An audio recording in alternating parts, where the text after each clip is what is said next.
नमस्कार, मैं हूं मोनिस खान। अमृत विचार आयोजित करा रहा है कवि सम्मेलन और मुशायरा। जॉन एलिया के शहर, उर्दू शायरी के रॉक स्टार जॉन एलिया के शहर अमरोहा में।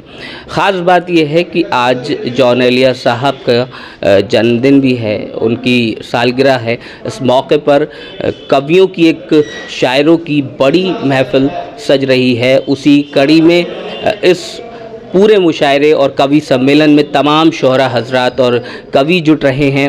ऐसे ही एक ख़ास शायर पपलू लखनवी जी हमारे साथ मौजूद हैं। उनसे बातचीत करेंगे कि अमृत विचार के इस कवि सम्मेलन मुशायरे का जो मकसद है, किस तरह से वो आज पब्लिक को जोड़ने की कोशिश करेंगे, किस तरह के कलाम जो है वो सुनाएंगे, और आज का जो वो पूरा दौर है जहां यूथ कहीं इन सब महफ़िलों से पीछे छूट रहा है, उसको किस तरह साधने की कोशिश की जाएगी, उसको किस तरह जोड़ने की कोशिश की जाएगी अदब की इन महफ़िलों से।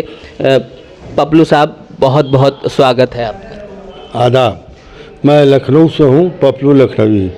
सबसे बड़ी बात तो आपको ये बताऊं कि अमृत विचार को निकले हुए मेरे ख्याल से 3 साल हो गए हैं। हाँ, 5 साल से 5 साल से निकले हुए हैं। अचानक मेरी आपके एक रिपोर्टर से मुलाकात हुई थी लखनऊ में, डालीबाग इलाके में, शबात विजेता साहब। तो हमने कहा कि भाई शबात साहब, आप तो बहुत सीनियर पत्रकार हैं, आजकल किस अखबार से अटैच हैं? कहने लगे एक नया अखबार निकला है बहुत लाजवाब, पपलू भाई आप उसको पढ़िए। तो मैं आपको सच बता रहा हूँ, कसम खुदा की, वो तारीख़ और आज की तारीख़ मेरे घर में अमृत विचार ही आता है, अमृत विचार ही आता है। और मुझे ये बड़े सौभाग्य की बात है कि अमृत विचार जिस अखबार को मैं आज इतने सालों से पढ़ रहा हूँ, उस अखबार के मालिकान और चीफ अधिकारियों ने हमको इस मुशायरे में बुला के इज़्ज़त दी। ये बहुत बड़ी बात है। अखबार तो मैं पहले हिंदुस्तान पढ़ता था, लेकिन जब से अमृत विचार लखनऊ में आया है, बिल्कुल सच कह रहा हूँ, झूठ नहीं कह रहा हूँ। अभी भी आप मेरे घर फ़ोन करके पूछिए कि हिंदी के अखबार आपके कितने हैं, तो कहेगा बहुत है और सब अमृत विचार हैं। तो पाठकों के बीच किस तरह से एक अमृत विचार ने अपनी पैठ जमाई है, उसी को एक बानगी पप्पू लखनवी जी है जो वो पेश कर रहे हैं। लेकिन हम जाहिर सी बात है, अमृत विचार करा रहा है ये मुशायरा, तो बात अमृत विचार की भी होगी। लेकिन पप्पू लखनवी जी से बात करेंगे कि पप्पू साहब, आज जॉन एलिया साहब का सालगिरह भी है, उनका जन्मदिन भी है, और हम उनके शहर में बैठे हुए हैं, और इतनी हसीन और इतनी रंगीन महफिल और बहुत शोहरा हजरात कवि साहब जो है वो जुट रहे हैं। क्या मैसेज जो है वो नौजवानों को देना चाहिए? सबसे बड़ी बात तो ये है जनाब कि जॉन एलिया साहब जो हैं दुनिया के बहुत बड़े शायर हैं। हाँ, मैं उनके लिए मग़फ़िरत करता हूँ कि अल्लाह उनको जन्नत में आला मकाम अता करे। और सबसे बड़ी बात ये, और मैं खुशनसीब हूँ जिनके घर में जॉन एलिया आ चुके हैं, और कम से कम 5 घंटे वो हमारे घर में आए। हमारे घर में उन्होंने शेर सुनाया सबको, हमारे परिवार को, और उसके बाद फिर हमारी दूसरी मुलाकात उनसे नहीं हो सकी। और ये जो काम हिंदी उर्दू का जो संगम कर रहे हैं, ये बहुत बड़ा काम कर रहे हैं। अमृत विचार देखिए और अखबार भी करते हैं, लेकिन अमृत विचार के कैसे दिल में आया कि एक मुशायरा और कवि सम्मेलन किया जाए, ये बहुत बड़ी अच्छी बात है।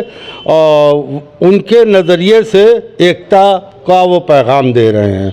और खुदा करे, भगवान करे, ईश्वर करे, हिंदुस्तान फिर वैसा ही हो जाए जैसे मोहब्बत का धारा बहती थी, क्योंकि हर इंसान इंसानियत की ज़िंदगी गुजारना चाहता है। हर इंसान अपने बच्चों को आला तालीम और ये चाहता है कि हमारे बच्चे आला ओहदों पे जाएं, कोई झगड़ा नहीं चाहता। आपको बता दें कि हिंदुस्तान में 332 साल मुग़लों ने हुकूमत की है। पूरी दुनिया की तारीख़ में बता दिए 332 साल किसी ने हुकूमत की है। मैं तो ये देख रहा हूँ कि मतलब इतनी अच्छी अक्सरियत से जीतने वाले लोग भी जहर बो रहे हैं। मतलब जो लोग ये चाहते थे कि हम इतना आगे चले जाएं कि सब कुछ बदल दें, लेकिन भगवान नहीं चाहता है।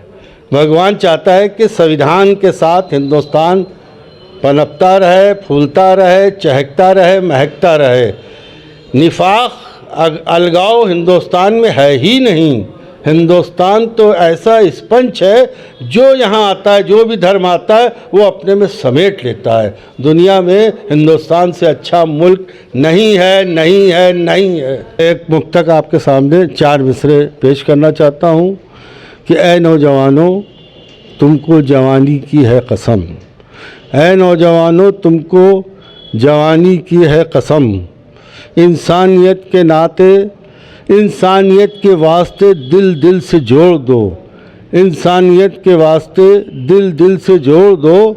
गर चाहते हो मुल्क में खुशहाल ज़िंदगी, गर चाहते हो मुल्क में खुशहाल ज़िंदगी। नफ़रत परस्त लोगों के पंजे मरोड़ दो। नफ़रत परस्त लोगों के पंजे मरोड़ दो। तो सुना आपने, पपलू लखनवी जी थे जो किस तरह से बात कर रहे थे, बता रहे थे नफ़रत परस्त लोगों के पंजे मरोड़ दो। अपने ही अंदाज में उन्होंने पूरी जो बात थी वो रखी। जिस तरह से इन दिनों माहौल है उसको लेकर के भी उनकी तकलीफ़ जो थी वो साथ नज़र आई।